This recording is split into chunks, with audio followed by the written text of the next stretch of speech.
Good morning, students. Myself, Dr. Dushyant Pradeep, and you're watching me on my YouTube channel, that is Dr. Dushyant's Physics Class. So, ये जो आज का आपकी class है for 10th physics, इसमें हम पहला लेक्चर जो लेंगे, that will be the review of certain topics from class 9th, which are related to forces and laws of motion. Starting के 2-3 लेक्चर्स जो होंगे, that will be related to class 9th, ताकि हमारा एक कोरिलेशन रह सके पिछली क्लासेस के साथ भी, because they are very important to do so. So let's start the class. Before that, do not forget to subscribe the channel down here and also press the bell icon. Thank you. Let's start. Screen visible है बच्चे? Yes, sir. चलिए बच्चे start करते हैं। तो आज का जो हमारा लेक्चर रहेगा, that will be a small overview of your previous certain topics. एक दो लेक्चर्स हम थोड़ा सा उनको करेंगे, रिवाइव करेंगे, ताकि आप हमें आगे हेल्प रहेगी वो नेक्स्ट लेक्चर्स में भी और नेक्स्ट क्लासेस में भी, ताकि हमें भूल ना जाए, क्योंकि कुछ कंसेप्ट्स ऐसे हैं कि जिनमें हमें क्लैरिटी नहीं होती। हमें लगता है कि हम क्लियर हैं, बट कई बार हम कंफ्यूज हो जाते हैं डिफाइन करने में। चाहे वो 10th में जब हम जाएंगे आगे, so we will deal with, because जब आप नेचर से डील करते हो या नेचुरल फिनोमिनन से डील करते हो, तो फोर्सेस भी हमेशा लगती हैं और हमेशा आप मोशन से डील करते हो। तो ये मोशन का जो चैप्टर है और ये टॉपिक्स जो हैं, ये बहुत ही इंपॉर्टेंट है आपका। चाहे आप फर्स्ट चैप्टर ले लीजिए आपका 10th का, that you have gone through for the light, जहां पे आपने लाइट को स्टडी किया है। लाइट में भी मोशन इन्वॉल्व है, whether it is a motion of particles R motion of objects. चलो, अगर आपने लाइट की बात की है, तो लाइट अगर आप पढ़ रहे हो, फर्स्ट चैप्टर आपका लाइट है, तो वहां पर भी कुछ पार्टिकल्स हैं। जो हमारा इस समय का सबसे मॉडर्न कंसेप्ट है लाइट का, वो लाइट जो है वो छोटे छोटे पार्टिकल से बनी हुई है, और पार्टिकल के मोशन के कारण ही जो लाइट है वो ट्रांसमिट होती है और एक जगह से दूसरी जगह मूव करती है। Means again we are dealing with the motion of certain objects. So सबसे पहले हम थोड़ा सा इसको रिव्यू करते हैं। तो हम मोशन से बात करते हैं। Motion is coming from the movement of anything. When something moves means there is an acquisition, there is an interference, there is an occurrence of motion. जब भी मूवमेंट होगी, whether it is at some place, but एक हमेशा बात याद रखनी है, what type of motion we are dealing with, that is the motion in which the body is changing its state. क्योंकि जिस मोशन की हम बात करते हैं, बॉडी अपनी स्टेट, अपनी पोजीशन चेंज करेगी, तभी हम उस मोशन को मोशन बोलेंगे। If you are at some point A, you are moving to some point B, only then it is possible that there is an occurrence. यहां पे एक occurrence हो रही है किसकी? अगर आप A से B जा रहे हो, तभी आप माने जाएंगे कि यहां पे A क्या हुआ है, यहां पे हुआ है भाई मोशन। अदरवाइज ऐसा फीजिबल नहीं है। लेकिन ये चीजें हमने पढ़ी हैं कि मोशन हुआ, एक जगह से दूसरी जगह चला गया, लेकिन ये ऐसा नहीं है। This is not the definition of motion. ये क्लियर डेफिनेशन नहीं है, क्योंकि कभी कभी ऐसा होता है कि हम मूव भी करते हैं एक जगह से दूसरी जगह, but still the motion do not occur, तब भी मोशन नहीं होता। और ये कोई एडवांस कंसेप्ट नहीं है कि it is in the higher classes. No, that concept does occur at the basic level of this definition of motion. Motion की बेसिक जो डेफिनेशन है, वहां पर भी ऐसी प्रॉब्लम आती है कि हम डील करते हैं। तो मोशन से पहले मुझे डिफाइन करना पड़ेगा, मुझे अंडरस्टैंड करना पड़ेगा concept of surrounding. Concept of surrounding कि भाई सराउंडिंग क्या है। जिस सराउंडिंग के हिसाब से हम मोशन को डिफाइन करने वाले हैं, वो सराउंडिंग क्या है और सराउंडिंग कितनी है, कहां तक है, उसकी बाउंड्री क्या है। बाउंड्रीज की बात जब हम करेंगे, so we will define, we will restrict our surrounding in some frame. हम उसको एक फ्रेम दे देंगे।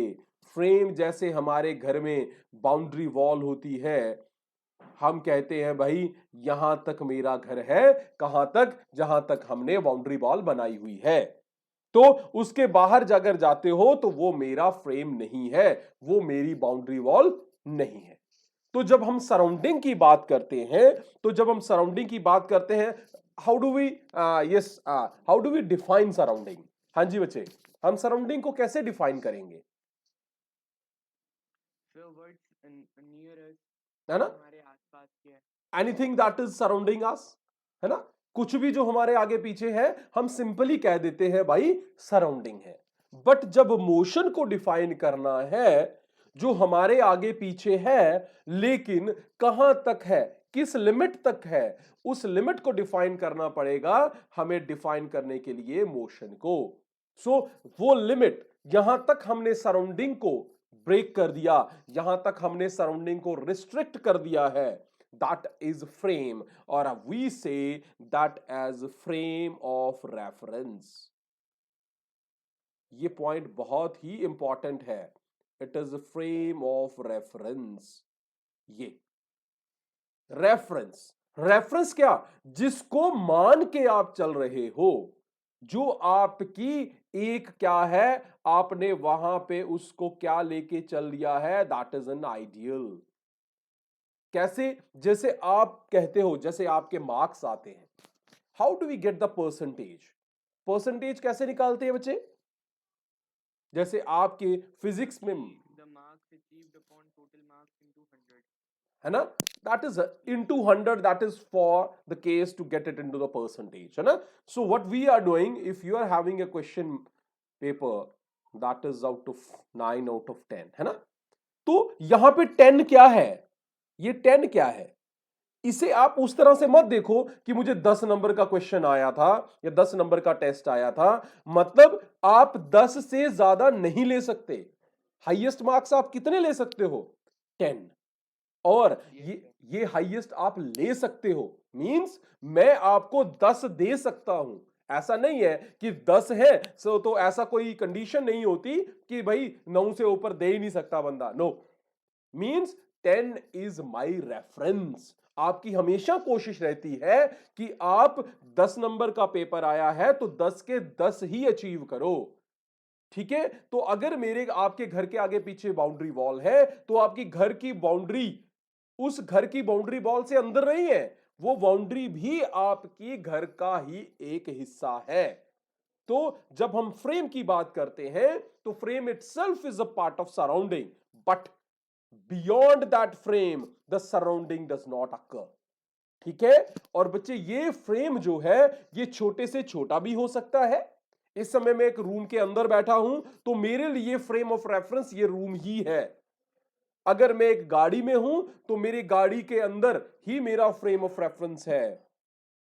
ये डिपेंड करता है कि आप कितने फ्रेम को किस तरह से इनलार्ज करते हो, कितने ऑब्जेक्ट को अपने अंदर लेना चाहते हो, ये उस तरह से डिफाइन करता है। चलिए मैं आपसे एक क्वेश्चन छोटा सा पूछता हूं, सिंपल क्वेश्चन है एक। अब मुझे आप बताओगे कि ऑब्जेक्ट, कौन सा ऑब्जेक्ट जो है वो मोशन में है, कौन सा ऑब्जेक्ट जो है वो रेस्ट पे है, ठीक है। हम मोशन की बात कर रहे हैं और इतना हम ज्यादा तो अलग अलग नहीं जाएंगे, रिव्यू कर रहे हैं। तो स्टेट ऑफ मोशंस तो आपको पता है कि when body is moving and other when it is at rest. So you would just give me a comparison, you will just get a distinguish of the objects which are there in motion or rest, ठीक है बच्चे। अब क्या है, मैं बैठा हूं गाड़ी में, डन, ठीक है, मैं गाड़ी के बीच में हूं, inside I am there at point A, you are also inside that bus, और कहीं भी बस के अंदर कहीं भी सीट पे बैठे हो, मैं बैठा हूं पॉइंट ए पे, मैं उस पॉइंट ए से पॉइंट बी पे चला जाता हूं, ठीक है, डन। आपने यहां पे क्या किया, आप कहोगे, अब मुझे बताओ आप, क्या मैं रेस्ट में हूं या मोशन में हूं? सर ये आप ए पॉइंट से जो बी पॉइंट तक गए हो, ये आपकी बस गई है या फिर आप बस ना ना ना, हम देख, यस यही बात है। अब बस मेरा रेफरेंस है ना, क्योंकि तू भी अंदर है, you as an observer, you are also inside that, you are in also inside that bus. ठीक है, तो आप भी मेरे साथ हो, हमारी बाउंड्री, दोनों की बाउंड्री जो है, वो जो फ्रेम ऑफ रेफरेंस है वो हमारा बस की बाउंड्री ही है। हम, आपको मुझे देखने के लिए बाहर देखने की जरूरत नहीं है। सराउंडिंग हमारी कौन बन गई अब? बस बन गई। अब मैं मूव कर रहा हूं ए से बी पे, तो मैं क्या कर रहा हूं? मैं मोशन एग्जीक्यूट कर रहा हूं। मैं क्या कर रहा हूं? मोशन एग्जीक्यूट कर रहा हूं। ये ये आपको लगा। अब चलिए ये बात हो गई। अब बच्चे आप खड़े हो कहां? आप खड़े हो बस से बाहर। ठीक है, आप बस से बाहर खड़े हो, आपने मुझे देखना है, मैं सीट पे बैठा हुआ हूं और बस जो है वो आगे मूव कर रही है। ठीक है, for you outside the bus, for you what is moving? Bus is moving, है ना? Yes sir. और आपके पास यहां आगे पीछे ट्रीज हैं, for you that trees are stationary, आपको वो मूव नहीं करते। ये सिंपल एक कंसेप्ट है जो डेली डेली हमें दिखाई देता है। अब आप चले गए बच्चे बस के अंदर, आप बस के अंदर चले गए। जब बस के अंदर आप चले गए, अब आपने ट्रीज को बाहर देखा। अब ट्रीज क्या कर रहे हैं? सर मुझे लग रहा है कि वो मूव कर रहे हैं। क्या वो मूव कर रहे थे? No sir. लेकिन क्यों, ऐसा क्यों लगा आपको? अब देखो ना, ये चेंज कहां से आई? सर क्योंकि सर जो मेरा फ्रेम ऑफ रेफरेंस है वो मूव कर रहा है। मतलब अब तुम्हारा फ्रेम ऑफ रेफरेंस चेंज हो गया है। पहले तुम्हारी बाउंड्री जो थी वो बस नहीं थी, तुम्हारी बाउंड्री बस से काफी बड़ी थी। अब बस स्टैंड पे थे या किसी फील्ड में थे, यहां बस लगी थी, वो फील्ड की बाउंड्री आपकी बाउंड्री थी। और उस फील्ड में, उस रेफरेंस फ्रेम में दो चीजें थी, एक ट्रीज और एक वो बस। मींस आपके ट्रीज और आपकी जो बस थी, both were the part of your reference frame. आपका रेफरेंस फ्रेम इतना बड़ा था कि उस रेफरेंस फ्रेम में बस भी थी और आपके वो ट्रीज भी थे। आप यहां हो एज एन ऑब्जर्वर। इस केस में आपको लगेगा, आपको, आपकी रेफरेंस फ्रेम इतनी बड़ी है कि आप देख सकते हो कि क्या चीज मूव कर रही है। क्या चीज मूव कर रही है? मूव करने का मतलब जो इस रेफरेंस फ्रेम में, इस बाउंड्री के हिसाब से, ये वाली बाउंड्री के हिसाब से अपनी पोजीशन चेंज कर रही है। जब आप इस बड़े वाले रेफरेंस फ्रेम में थे तो आपको पता चल गया कि आपका जो ट्रीज है, ये ट्रीज अपनी position with respect to this surrounding, surrounding कौन है? ये बाउंड्री वॉल, चेंज नहीं कर रहे। बट ये बस जब आप मूव करेगी, ये बस यहां जाते हुए हो सकता है यहां पे आ जाए। तो इसने क्या किया? इसने अपनी पोजीशन ए से बी चेंज की, इस सराउंडिंग में चेंज की, इसकी रेफरेंस ये सराउंडिंग थी। तो आपको पता चल गया कि यहां पे जो मोशन में कौन है? आपकी मोशन में है बस। ये क्या है? रेस्ट में। लेकिन अब आप क्या किया? अब आप चले गए बच्चे बस के अंदर। Observer is inside the bus. ये ठीक है। अब जब आपने, आपकी गाड़ी, आपकी बस मूव करेगी, आपका रेफरेंस फ्रेम कौन है? आपका रेफरेंस फ्रेम ये है, इसका रेफरेंस फ्रेम ये है। ये किस रेफरेंस फ्रेम में है? ट्रीज किस रेफरेंस फ्रेम में है? ये उस बड़े वाले रेफरेंस फ्रेम में है ना? और आप किस फ्रेम में हो? आप छोटे वाले रेफरेंस फ्रेम में हो। आपका रेफरेंस फ्रेम मूव कर रहा है और इसका रेफरेंस फ्रेम स्टेशनरी है। So what occurs here? There occurs a relative motion. पढ़ा हुआ है आपने रिलेटिव मोशन? रिलेटिव मोशन क्या होता है? मोशन ऑफ ए, बीच में एक बहुत ब्यूटीफुल चीज लगती है, विद रिस्पेक्ट टू बी। ये चीज, इसका बहुत ही इंपॉर्टेंस है, बहुत ज्यादा इंपॉर्टेंस है। What is this? With respect. हमने कभी भी रेफरेंस फ्रेम नाइन्थ में है कंसेप्ट, वहां पढ़ते बड़े कम है। क्यों? और ये रेफरेंस फ्रेम कोई अलग से नाम नहीं है बच्चे, ये रेफरेंस फ्रेम इसी चीज को डिफाइन कर रहा है, ये with respect to. With respect to का मतलब क्या है? There is something reference, there is something which has to be there, fixed there. अब जब आप ग्राफ बनाते हो, 10th में आपके पास या 9th में आपके पास ग्राफ्स थे बेटा, ये ग्राफ जो है एक्स वाई एक्सिस का, एक्स वाई तो हमने नाम दिए हुए हैं, कोई फिक्स नाम नहीं है। अब ये जो एक्स वाई एक्सिस का ग्राफ है, ये ग्राफ बेटा सारा का सारा किसको रेफरेंस लेके बनता है? किसको रेफरेंस लेके बनता है? Sir zero. Yes, origin. इस ओरिजिन को रेफरेंस लेके ये पूरा ग्राफ बन जाता है। तो यहां पे रेफरेंस फ्रेम, यहां का रेफरेंस फ्रेम कौन है बेटा? ये वाला एक्स एक्सिस, ये वाला प्लेन, ये जो एक्स और वाई के बीच में है। और यहां पे जो फिक्स्ड पॉइंट है वो कौन है? ये है फिक्स पॉइंट। ये बाउंड्री, ये जो एक्स और वाई के बीच का डिस्टेंस है, ये जो एक्स और वाई के बीच में, ये अगर एक्स एक्सिस है, ये वाई एक्सिस है बेटा, ये एक्स और वाई के बीच में ये वाला एरिया कितना होगा? ये कौन डिफाइन करता है बेटा? ये एरिया कौन डिफाइन करता है? सर कि इनकी लेंथ कितनी होगी एक्स और वाई की? हाँ, एक्स और वाई की लेंथ कितनी होगी? तो बेटा लेंथ मेजर करने के लिए हम क्या करेंगे? कहां से नापेंगे, कहां से मेजर करेंगे? सर ओरिजिन से। यस, तो इसका मतलब मैटर कौन कर रहा है? Position of O. यस, तो अगर बेटा इसी एक्स को मैं यहां नीचे ले जाऊं तो वाई की लेंथ बढ़ गई। Yes sir. वाई की लेंथ बढ़ी तो एक्स और वाई के बीच का जो गैप है, जो बीच में प्लेन है, वो बड़ा हो गया। यस। ये मतलब, हालांकि इसे हम दूसरे तरीके से बोल सकते हैं, it is a point of intersection, but अगर जब हम इसे फिजिक्स की लैंग्वेज में बोले तो ये पॉइंट ऑफ इंटरसेक्शन जो ओरिजिन है, दैट विल डिफाइन कि आपकी ये रेफरेंस फ्रेम का साइज कितना बड़ा है। आप गाड़ी के अंदर चले गए, आपका रेफरेंस फ्रेम बेटा वही गाड़ी का हो गया। आप रेफरेंस फ्रेम से आप बाहर आ गए बेटा, यहां पे जो ओरिजिन है वहां पे ये ऑब्जर्वर की पोजीशन है। वहां पे क्या है? ये ऑब्जर्वर की पोजीशन।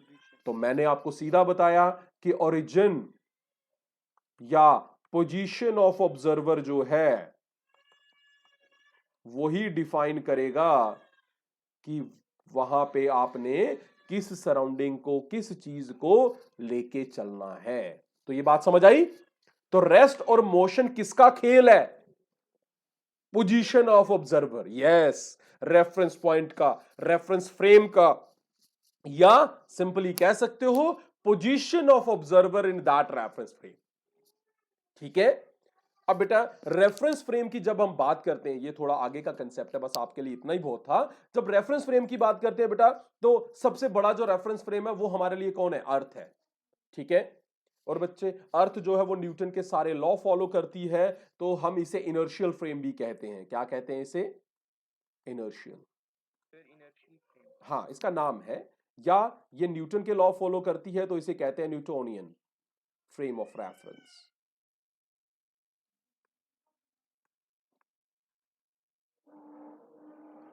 ठीक है? ये हमारे लिए इस समय हम अर्थ पे हैं तो हमारे लिए सबसे बड़ा रेफरेंस है। अगर हम बाहर चले जाएंगे, अगर आप एस्ट्रोनॉट हो, आप धरती से ऊपर चले गए स्पेस में, तो आपके लिए सबसे बड़ा फ्रेम धरती नहीं रह गया। अब कौन रह आ गया? यूनिवर्स, आपकी सराउंडिंग, आपकी galaxy. Now that galaxy is your bigger frame as compare to earth. Now earth जो है वो भी उस बड़े फ्रेम का हिस्सा बन जाएगी तब जाके। इसीलिए तो हमें अर्थ के ऊपर बैठ के कभी नहीं लगता कि अर्थ मूव कर रही है। लगता है कभी? हमें तो अर्थ स्टेशनरी लगती है। ठीक है ना? अगर आपको गाड़ी में भी, बस में भी झटके ना लगे, जंप ना लगे, तो आपको कभी नहीं लगेगा कि वो गाड़ी जो है वो मूव कर रही है ना बात? मेरी बात समझ रहे हो? क्योंकि गाड़ी अगर झटके ना लगे तो गाड़ी नहीं पता लगती, जब तक आप उस गाड़ी के शीशे से बाहर नहीं देखेंगे, उसकी विंडो से बाहर नहीं देखेंगे, तो आपको नहीं पता चलेगा your bus is moving. Sometime we travel in train. Train में ट्रेवल किया आपने? बच्चे ट्रेन में मोस्टली जब जो कोचेस, रिजर्व्ड कोचेस होती हैं, वहां पे कर्टन्स लगे होते हैं, वहां अंदर बैठे होते हैं। जब वो एक यूनिफॉर्म स्पीड में चल रही होती है तो उसमें ना तो कोई जंप लगता है ना कुछ, हमें पता ही नहीं लगता है कि हम कहां से कहां पहुंच गए हैं। क्यों? क्योंकि उसका जो फ्रेम है वो हम अंदर हैं, उस रेफरेंस फ्रेम के अंदर हैं और हमें लगता है कि हम एक दूसरे के रेस्ट में हैं, हमें मोशन का पता नहीं लगता। लेकिन अगर आप रेलवे स्टेशन पे हैं, तब आपको पता चलेगा कि your train is actually changing its position from one point to another with respect to that railway station. Railway रेलवे स्टेशन आप सर जहां यानी कि अगर हम रेल को लें अपना फ्रेम ऑफ रेफरेंस, हम्म तो ट्रेन के अंदर हमें लगेगा कि बाकी रेस्ट में, और अगर हम रेलवे स्टेशन को लें हाँ तो तब हमें पता चलेगा कि असल में वो मोशन में है। यस, आपको लगेगा कि रेलवे स्टेशन मोशन में है क्योंकि वो पीछे जा रहा है। अगर ट्रेन से आप बाहर देखते हो, आपकी ट्रेन मूव कर रही है एक जगह से दूसरी जगह, आपको लगेगा आपका रेलवे स्टेशन मूव कर रहा है। और अगर रेलवे स्टेशन पे खड़े हो जाओगे तब आपको चलेगा कि कौन मूव कर रहा है, ट्रेन मूव कर रही है। यस, ये आप जिस फ्रेम में हो, रेफरेंस पॉइंट आपने उस फ्रेम में लेना है। ध्यान रहे, कहां, जहां आप खड़े हो रेफरेंस फ्रेम वो लेना आपने। ठीक है, अगर उसकी हिसाब से पोजीशन चेंज हो रही है तो मोशन, अगर उसकी पोजीशन चेंज नहीं हो रही है तो रेस्ट। Done, yes sir. ये समझ आया। अब जब इन चीजों की बात करते हैं तो अब हमारे पास कुछ और चीजें भी आती हैं। जब आपने ये पोजीशन की बात की तो अब मैं ज्यादा नहीं जाऊंगा कि how we are going to measure the distance and displacement, ये तो आपको पता है। सिर्फ अब आपको पता एक चीज और लग गई कि डिस्टेंस और डिस्प्लेसमेंट आपने मेजर कहाँ से करने हैं। क्योंकि ये पोजीशन, डिस्टेंस और डिस्प्लेसमेंट जब आप मेजर करते हो तो सबसे पहले आपको चाहिए होता है origin point. Now you are well aware कि origin point is the point of observance. ठीक है, यहां से आप देखते हो। अब डिस्प्लेसमेंट और इसके बाद आ जाता है बच्चे दूसरी चीज, वेलोसिटी या स्पीड। वेलोसिटी और स्पीड, अब गाड़ी चलना शुरू हो गई, आपको पता चल गया कि वो कहां से शुरू हो रही है, तो आपको पता लग गया मोशन में है। अब मोशन के कैरेक्टरिस्टिक्स बन गए, डिस्टेंस, डिस्प्लेसमेंट, वेलोसिटी, स्पीड। ठीक है, अगर वो किसी पर्टिकुलर डायरेक्शन में जाते हैं दैट इट इज वेलोसिटी, और अगर पर्टिकुलर डायरेक्शन नहीं है दैट इट इज स्पीड। इसी तरह डिस्टेंस और डिस्प्लेसमेंट। लेकिन अब बात जब वेलोसिटी की बात करते हैं बेटा, तो हम दो नाम पढ़ते हैं। One is initial velocity, similar for speed, and one for final velocity। चलिए, अब आप मुझे बताएंगे कि what is initial velocity, what is final velocity। तो यानी कि सर जब हमारी स्टार्ट होगी तो sir at the point of start जो हमारी वेलोसिटी होगी वो इनिशियल वेलोसिटी होगी, हम्म और फिर अगर जैसे बीच में ड्यू टू फ्रिक्शन और एनी अदर फोर्स अगर हमारी वेलोसिटी वो डिस्टर्ब होती है हम्म और कोई नई वेलोसिटी आती है तो वो हमारी फाइनल वेलोसिटी होगी जब हम रुकेंगे। मीन्स एग्जाम्पल दो, आप जम्मू से सुंदरबनी आए। सर लाइक मैंने अपनी जैसे कार शुरू की तो मेरी कार सबसे पहले रेस्ट में थी, तो मेरी यहाँ पर जो इनिशियल वेलोसिटी है वो 0 है। हम्म सर फिर मैंने अपनी कार चलाना शुरू की और जो मेरी रोड है वो स्मूथ है, हम्म तो मैं यूनिफॉर्म वेलोसिटी लाइक 20 किलोमीटर पर आवर की स्पीड से गया, तो ये मेरी फाइनल वेलोसिटी हो जाएगी। नहीं, सर अगर मैं कंटिन्यू चल रहा हूँ। नहीं चलते हुए तो फाइनल वेलोसिटी नहीं आएगी ना बेटा। यस सर, यानी कि अगर मैं मतलब चलते हुए आ स्पीड सकती है, करूंगा। बट कौन सी वैल्यू को फाइनल लोगे, देखो ना। आप आए अपने घर से, ठीक है, या you are moving from point A to point B, आपका बी पॉइंट है, डन, ओके। Yes sir. आप मूव कर रहे हो, यहां पे आप कहते हो कि आपकी वेलोसिटी यहां पे 0 थी, इट इज 0 मीटर पर सेकेंड, डन।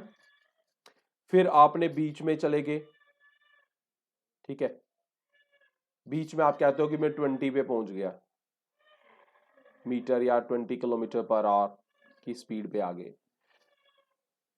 स्मूथ है, आपने एक्सेलरेट किया 30 पे आ गए, आपने एक्सेलरेट किया 40 पे आ गए। ठीक है, कौन सी स्पीड को आप इसमें से फाइनल लोगे? एक्सेलरेशन तो हो रही है ना, क्योंकि आप 0 से 20 तक पहुंचे हो, तो वो 30 भी हो सकता है, 40 भी हो सकता है। Which one is your final velocity? या जब तुम आके 20 पे रुकोगे, बी पे रुकोगे, तब जो वेलोसिटी होगी वो that is your final. Yes sir, sir जो बी पे आके रुकूंगा वो मेरी फाइनल होगी। मेरे बच्चे, जब आप बी पे रुकोगे तो फिर वो 0 नहीं हो जाएगी? Yes sir. तो फिर तो इनिशियल भी 0, फाइनल भी 0 होगी। Yes sir. फिर गड़बड़ नहीं हो गया? आप एक्सेलरेट, लेकिन बीच में तो हमें लग रहा है कि बीच में 20 भी हुई, 30 भी हुई, 40 भी हुई, एक्सेलरेशन भी आई है ना? एक्सेलरेट तो हो रहा है ना? 20 से 30, 40 हुआ, फिर 40 से फिर 0 हुआ, तो डी एक्सेलरेशन भी हो रही है। Then how would we get A?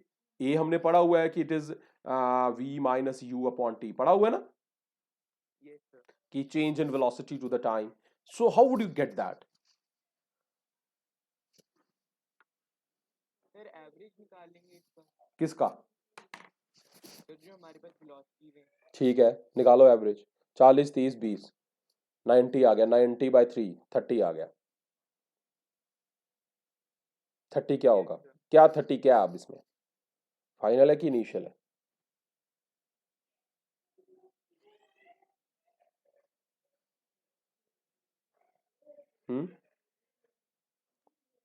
Sir ये हमारी एवरेज होगी कि हम कितनी एवरेज स्पीड से चल रहे थे। एवरेज तो होगी, मुझे फाइनल वेलोसिटी बताओ ना। What will be the final velocity? है ना, यहां पे कंफ्यूजन आता है ना। तो बच्चे ये कंफ्यूजन होता है, हमेशा होता है, ठीक है? तो बेटा इस जब ऐसे कंफ्यूजन में आप पढ़ो इनिशियल और फाइनल में, तो बेटा सबसे बड़ा रोल जो रहता है that is of time, that is of time. बेटा गाड़ी के स्टार्ट होने से और गाड़ी के बंद होने से इनिशियल वेलोसिटी और फाइनल वेलोसिटी का लेना देना नहीं है। क्या है? there isn't any connection between the starting of vehicle or your body which is under reference, which is under observation. उसका कोई भी उसके साथ कनेक्शन नहीं है, हमेशा याद रखना है। मोशन का कनेक्शन पोजीशन के साथ, जब हम वेलोसिटी की बात करते हैं, when we are dealing with the term velocity or speed, there is not only distance or displacement, there is a distance upon time. आपने डिस्टेंस की बात कर दी क्योंकि आप पोजीशन की बात कर रहे हो कि मैं पॉइंट ए पे था तो वहां पे मेजर कर लूंगा, लेकिन आपने मुझे एक बार भी नहीं बोला कि टाइम की बात भी करते हैं। है बात की नहीं? You have never taken time into the consideration and we never take this. और हम हमेशा करते भी नहीं है, ऐसा कभी नहीं करते, जो सबसे बड़ी मिस्टेक है हमारी। So biggest mistake is this. तो जब भी इनिशियल वेलोसिटी या मोशन को स्टडी करना है, when we are moving beyond distance and displacement, mean second characteristic that is velocity और speed, we need not to do we need not to accept everything from the distance और displacement, we have to take care of time also. तो बच्चे आप मान लीजिए आप station ए से station B पे आए हो, ए पे जो वेलोसिटी है that will never be initial, B पे जो वेलोसिटी है that will never be your final velocity. आपकी इनिशियल वेलोसिटी वो होगी जिस समय आपने टाइम नोट किया, फाइनल वेलोसिटी वो होगी जिस समय आपने टाइम नोट किया। जैसे आप एक पॉइंट ए से बी पे आए हो, अगर आप ए पॉइंट पे रेस्ट पे थे, यस इट्स ओके, अगर आप टाइम ए पे लेकिन उस समय अगर आपने ऑब्जर्वेशन स्टार्ट कर दी है, then it is your initial velocity. अगर आप उसे ऑब्जर्वेशन नहीं ले रहे, अगर आप टाइम को कंसीडर नहीं कर रहे, then you can not take it as initial, because अगर आपने उस समय टाइम कंसीडर नहीं किया तो आपको फाइनल कब है, उस समय टाइम कितना है, वो पता नहीं चलेगा। तो कंसिडरेशन जो है, जो डिस्टेंस का जो वेलोसिटी का है, वो आपने लेना है विद रिस्पेक्ट टू टाइम। अब मान लीजिए आप मूव कर रहे हो पॉइंट एम से पॉइंट एन तक, ठीक है? आपने टाइम देखा, आपने टाइम देखा, आपने कहा सर मैं 9 बजे मॉर्निंग में एम पॉइंट से चला था, ठीक है? और उस समय मैंने गाड़ी को स्टार्ट किया, मींस मेरी वेलोसिटी थी 0 किलोमीटर पर आवर, डन। और मैं 10 बजे पॉइंट पहुंच गया एन पॉइंट पे, इररिस्पेक्टिव कि एन जो है वो आपका लास्ट पॉइंट है या नहीं है, इररिस्पेक्टिव। हो सकता है आपको पी पे जाना हो, लेकिन एन पॉइंट पे ही आपने क्या कर लिया, उस समय आपका टाइम हो गया था 10 और उस समय आपकी वेलोसिटी थी 40 किलोमीटर पर आवर। तो अब आपका इनिशियल टाइम कौन सा है 9, फाइनल टाइम कौन सा है 10, आपका टाइम कितना हो गया 10 माइनस 9, यस वेरी गुड। और आपकी इनिशियल वेलोसिटी जो 10 के साथ है वो फाइनल है, यस इनिशियल आपकी आ गई 0 और फाइनल आ गई 40, 40 kilometre. Yes now your acceleration is 40 minus 0 upon time का भी डिफरेंस लेना है 10 माइनस 9, आ गया, हो गया काम 40 upon 1, that will be your kilometre पर आवर का square, that is your acceleration. ठीक है, लेकिन आपके साथ मैं भी बैठा था, ठीक है, मैं भी सेम डिस्टेंस ट्रेवल कर रहा हूं एम से एन से पी से, ठीक, मैंने जब, अब आपकी बात छोड़ देते हैं, मैंने क्या किया, आप वैल्यूज वेलोसिटीज तो वही रहेंगी, वो चेंज नहीं हो सकती, लेकिन मैंने जो टाइम नोट किया ना, मेरे पास घड़ी नहीं थी, मेरे पास था टाइमर। क्या था टाइमर, यस मैंने एम पॉइंट के ऊपर अपना टाइम सेट कर दिया 00, इतने आवर्स, ठीक है, तो ये मेरा टाइम T1 हो गया, और जैसे ही एन पे पहुंचे तो मैंने अपर टाइमर को स्टॉप कर दिया, मेरा टाइम हो गया 1। बात समझ रहे हो, there are 2 different ways in which you can measure the time, either you have your simple way regular time measurement करते जाएं, और you can have this measurement कि आप टाइम 1 को 0 लें। अब बच्चे टाइम 1 को जब आपने 0 लिया है उस समय आपकी वेलोसिटी भी 0 है, और जब टाइम t को आपने 1 लिया है उस समय आपकी वेलोसिटी 40 किलोमीटर पर आवर है। यहां से एक चीज बड़ी आसान समझ आ गई कि जब बेटा टाइम 0 हो उस समय जो वेलोसिटी है उसे इनिशियल कहेंगे, और जब टाइम की वैल्यू कुछ नॉन जीरो हो उस समय जो वेलोसिटी होगी that will B final velocity. ये बात समझ आई आपको मेरी, जो इनिशियल वेलोसिटी होगी वो तब होगी जब टाइम 0 है, और फाइनल वो होगी जब टाइम नॉन जीरो है, it is more than 0। Done, तो इसका मतलब है अब आप m से आगे जाते हुए भी जरूरी नहीं है कि आप घर से निकलते ही वेलोसिटी मेजर कर लो, नहीं, हो सकता है आप घर से आके पॉइंट ए पे पहुंच के टाइम और वेलोसिटी मेजर करो, वो आपकी इनिशियल है, फिर आप थोड़ा और आगे आके टाइम और वेलोसिटी मेजर करो, वो आपकी फाइनल है। So that will be your initial and final velocities. बात समझ आई, तो इसका मतलब ये एक और निकल गया कि मेरी इनिशियल वेलोसिटी वो नॉन जीरो भी हो सकती है ना, तो आपकी गाड़ी चल रही है तो जरूरी थोड़ा वो 0 होगी, 0 तो तभी होगी या तो मेरी गाड़ी रुकी है, ब्रेक अप्लाई हुई है, या मैंने उसको स्टार्ट करके एक्सेलरेटर स्टार्ट किया है। तो ये बात समझ आई थोड़ी, थोड़े कंसेप्ट कोई क्लियर हुआ, कोई नया कंसेप्ट मिला आपको? ठीक है बेटा, तो इतना रखते हैं आज, तो कल भी थोड़ा सा रिव्यू करेंगे, थोड़ा फोर्सेस पे जाएंगे, न्यूटन्स के लॉस पे जाएंगे, ताकि थोड़ी चीजें हमारी क्लियर हो जाए पीछे वाली भी। ठीक है बच्चे, कोई भी क्वेश्चन है आप पूछ सकते हो। हाँ ठीक है, आप मुझे पूछ सकते हो, कल भी मुझे मैसेज कर सकते हो, ठीक है, चलिए ठीक है बेटा, ओके बेटा, good bye, thank you students, please do not forget to subscribe and share the channel Dr. Dushyant's physics class. Please subscribe and share it to the maximum. Thank you.